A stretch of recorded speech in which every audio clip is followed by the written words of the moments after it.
अचानक बाजार में पत्ता गोभी की इतनी ज्यादा आवक हो गई कि उसके दाम जमीन पर आ गिरे। जो पत्ता गोभी पहले 5 रुपए किलो बिक रही थी, वही अब 5 रुपए में 100 किलो तक बिकने लगी। रामलाल अपने खेत के किनारे बैठा था। उसकी आंखों में आंसू थे और चेहरे पर चिंता साफ दिखाई दे रही थी। मैंने कितनी मेहनत की थी, दिन रात खेत में लगा रहा। सोचा था इस बार अच्छी कमाई होगी। पत्ता गोभी बेचकर थोड़ा कर्ज उतार दूंगा और थोड़ी जमीन भी खरीद लूंगा, लेकिन अब सब खत्म हो गया। तभी पीछे से उसका दोस्त अर्जुन वहां आ गया। उसने रामलाल को उदास बैठे देखा तो पास आकर बोला, अरे रामलाल, तू यहाँ अकेला बैठकर रो क्यों रहा है?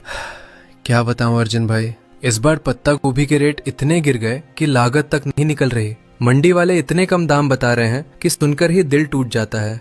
भाई, जिंदगी में हर बार इंसान के हिसाब से नहीं होता। कभी फायदा होता है तो कभी नुकसान भी उठाना पड़ता है। लेकिन तू इतना हिम्मत क्यों हार रहा है?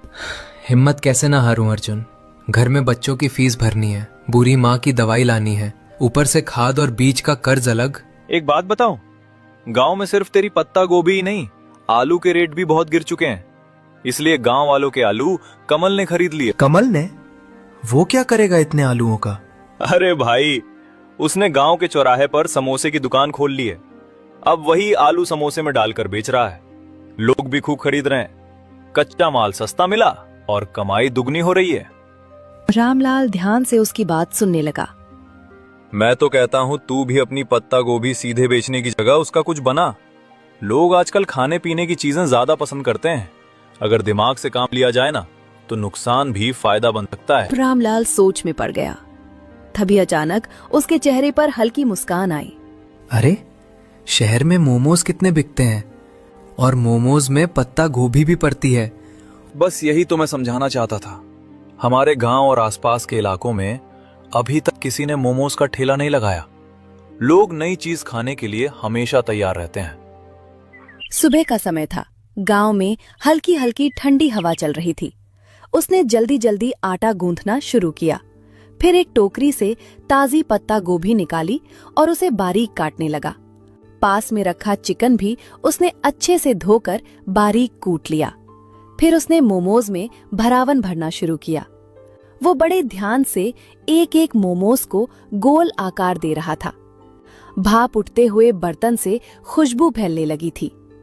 तभी घर के बाहर खड़ा उसका सौतेला भाई आकाश चुपके चुपके अंदर झांकने लगा। उसने पहले कभी इतने पास से मोमोज बनते नहीं देखे थे। खुशबू इतनी अच्छी थी कि वो खुद को रोक नहीं पाया और तुरंत अंदर आ गया। रामलाल भैया, मुझे भी मोमोज खिलाओ ना।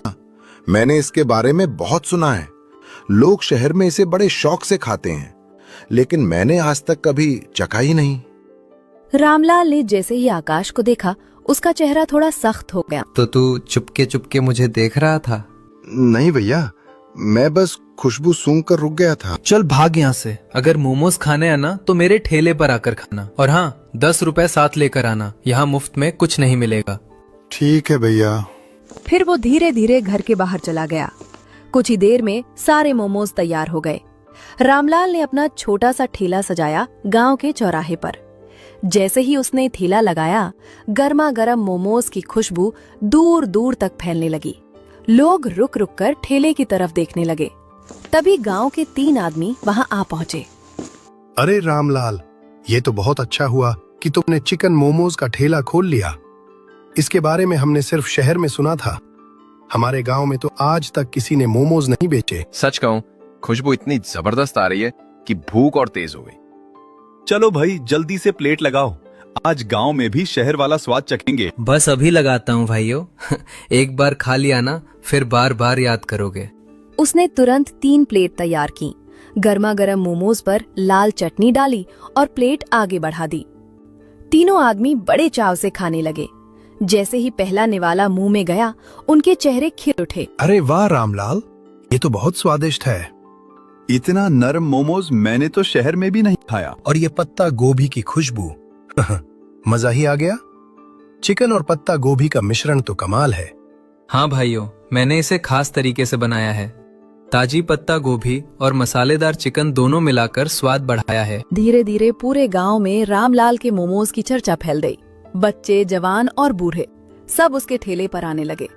किसी को तीखी चटनी पसंद आई तो किसी को गर्मा गर्म भाप वाले मोमोज।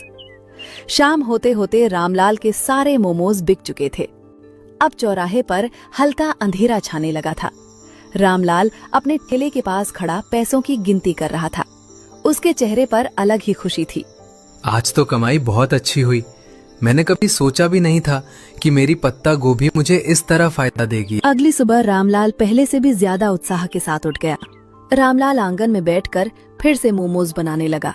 उसने ताजा चिकन निकाला, उसमें मसाले मिलाए और बारीक कटी पत्ता गोभी डालकर भरावन तैयार करने लगा। तभी धीरे धीरे कदमों की आवाज आई। रामलाल ने पीछे मुड़कर देखा तो आकाश फिर से दरवाजे पर खड़ा था। भैया, मैं कल ठेले पर नहीं आ पाया। मेरे पास पैसे भी नहीं थे, लेकिन आज मुझे थोड़ा सा मोमोज खिला दो ना। तुझे मैंने कितनी बार कहा है कि यहाँ घर पर मोमोज नहीं मिलेंगे। भैया, मैं सिर्फ एक ही खा लूंगा। नहीं, अगर खाना है तो मेरे ठेले पर आकर खाना। वहाँ सबके सामने पैसे देकर खरीदना पड़ता है। लेकिन भैया। चल भाग यहाँ से, और अगर फिर से यहाँ आकर परेशान किया ना तो मार पड़ेगी। आकाश डर गया। उसकी आंखें नम हो गईं। वो चुपचाप वहां से चला गया। आज चौराहे पर काफी भीड़ थी। जैसे ही लोगों ने गर्मा गर्म मोमोज की खुशबू महसूस की, सब उसके ठेले के पास आने लगे। रामलाल भाई, जल्दी प्लेट लगाओ। कल वाले मोमोज का स्वाद अभी तक याद है। आज तो मैं अपने बच्चों के लिए भी पैक करवाऊंगा। रामलाल खुशी खुशी सबको मोमोज देने लगा।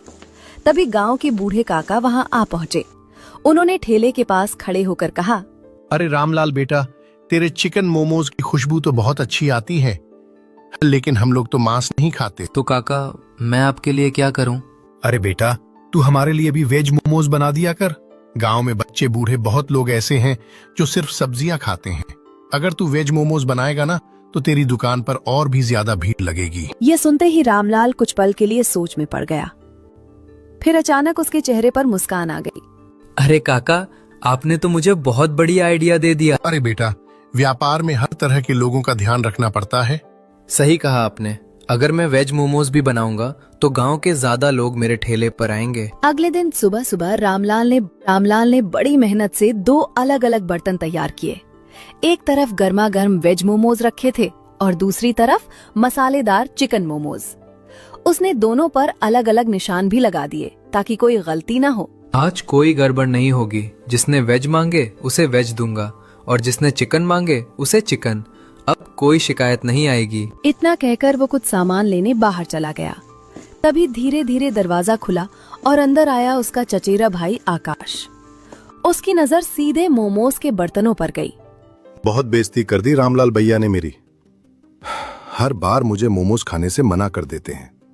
आज मौका अच्छा है, अब बदला लेने का समय आ चुका है। वो इधर उधर देखने लगा कि कहीं कोई उसे देख तो नहीं रहा। अब होगा असली खेल।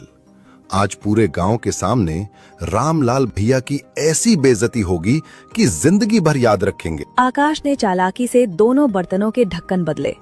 चिकन मोमोज वाले बर्तन पर वेज का निशान लगा दिया और वेज मोमोज वाले बर्तन पर चिकन का निशान।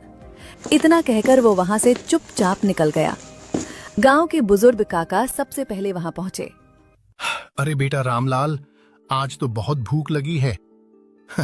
जल्दी से अपने मशहूर वेज मोमोज खिलाओ। काका, आज तो ऐसे मोमोज बनाए हैं कि मजा आ जाएगा। बस अभी प्लेट लगाता हूँ। रामलाल ने बिना देखे वेज समझकर जो प्लेट काका को दी, उसमें असल में चिकन मोमोज थे।